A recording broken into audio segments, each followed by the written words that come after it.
ఆయిషా రదియల్లాహు అన్హా వారు ముహమ్మద్ సల్లల్లాహు అలైహి వసల్లం వారితో ప్రశ్నిస్తున్నారు, ఓ ముహమ్మద్ సల్లల్లాహు అలైహి వసల్లం, జంగే ఉహద్ కంటే కఠినమైనటువంటి రోజు మీ జీవితంలో ఏదైనా జరిగిందా అన్నప్పుడు ముహమ్మద్ సల్లల్లాహు అలైహి వసల్లం వారికి చాలా బాధ కలిగింది.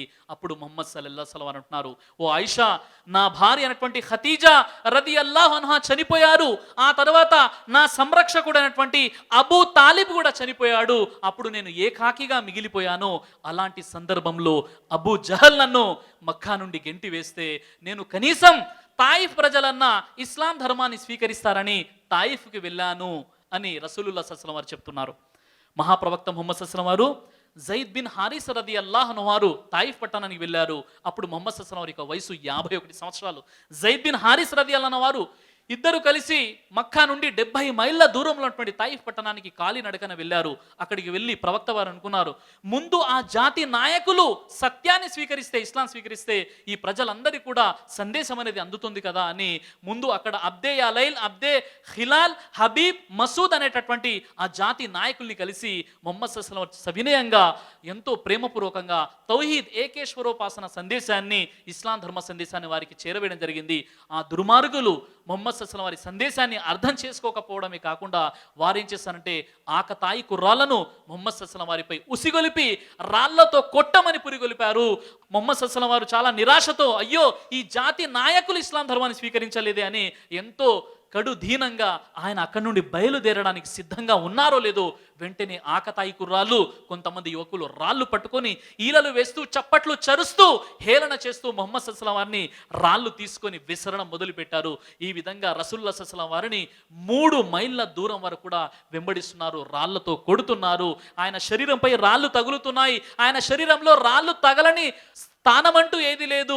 ఆ విధంగా రసూలుల్లాహి సల్లల్లాహు అలైహి వసల్లం వారు రక్తసిక్తమైపోయారు. చివరికి జైద్ బిన్ హారిస్ రదియల్లాహు అన్హు వారు కూడా రక్తసిక్తమైపోయారు. ఈ విధంగా 3 మైళ్ళ దూరం వరకు కూడా ఆ ఆకతాయి కుర్రాళ్ళు ఆ విధంగా ముహమ్మద్ సల్లల్లాహు అలైహి వసల్లం వారిపై రాళ్ల వర్షం కురిపించారు. చివరికి ముహమ్మద్ సల్లల్లాహు అలైహి వసల్లం యొక్క శరీరం మొత్తం కూడా రక్తసిక్తమైపోయింది. ఆయన పాదరక్షలు రక్తంతో గడ్డకట్టిపోయాయి. అలాంటి పరిస్థితి రసూలుల్లాహి సల్లల్లాహు అలైహి వసల్లం వారు చివరికి ఖర్నే మనాజిల్ అనే ప్రదేశానికి వెళ్ళిపోయారు. రసూలుల్లాహి సల్లల్లాహు అలైహి వసల్లం వారు స్పృహ తప్పి పడిపోయారు. ఎప్పుడైతే ముహమ్మద్ రసూలుల్లాహి సల్లల్లాహు అలైహి వసల్లం వారు స్పృహ తప్పి పడిపోయారో ఆయన కళ్ళు తెరిచి పైకి చూడగానే పర్వతాల దూతలు కనిపిస్తున్నారు. పర్వతాల దూతలు అంటున్నారు, ఓ ప్రవక్త ముహమ్మద్ సల్లల్లాహు అలైహి వసల్లం, మీరు ఆజ్ఞాపించండి, ఈ తాయిఫ్ వాసులను ఈ 2 కొండల మధ్య త్రుటిలో నలిపి వీరిని సర్వనాశనము చేస్తాము అని దైవ దూతలు ఆజ్ఞ కోసం ఎదురు చూస్తున్నారు. ముహమ్మద్ ప్రవక్త సల్లల్లాహు అలైహి వసల్లం వారు ఆజ్ఞాపిస్తే 2 కొండల మధ్య వీరిని సర్వనాశనం చేయడానికి దైవ దూతలు అల్లాహ్ తరపు నుండి ప్రత్యక్షమై ఎదురు చూస్తున్నారు. అలాంటి సందర్భంలో కూడా రసూలుల్లాహి సల్లల్లాహు అలైహి వసల్లం వారు ఏమన్నారో తెలుసా, నేను ఈ జాతి ప్రజల కోసం ప్రార్థన చేస్తాను, వీరు కాకపోయినా వీరి సంతానం నుండి వచ్చేవారు ఇస్లాం ధర్మాన్ని అర్థం చేసుకుని నన్ను విశ్వసిస్తారేమో అని రసూలుల్లాహి సల్లల్లాహు అలైహి వసల్లం వారు వారి కోసం ప్రార్థన చేస్తున్నారు. అల్లా ఈ సఖీఫ్ ప్రజలకు, ఓ అల్లా ఈ తాయిఫ్ ప్రజలకు వీరికి సన్మార్గ భాగ్యాన్ని ప్రసాదించు అని రసూలుల్లాహి సల్లల్లాహు అలైహి వసల్లం వారు దువా చేశారు.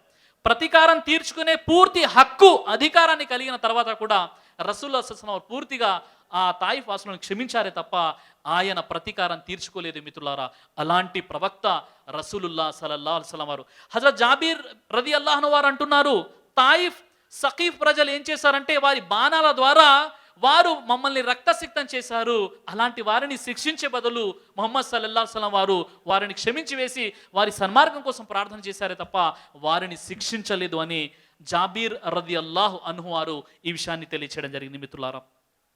ఈ విధంగా కారుణ్యమూర్తి మహాప్రవక్త రసూలుల్లాహి సల్లల్లాహు అలైహి వసల్లం వారు పూర్తి ప్రపంచానికి కారుణ్యంగా పంపబడ్డారు.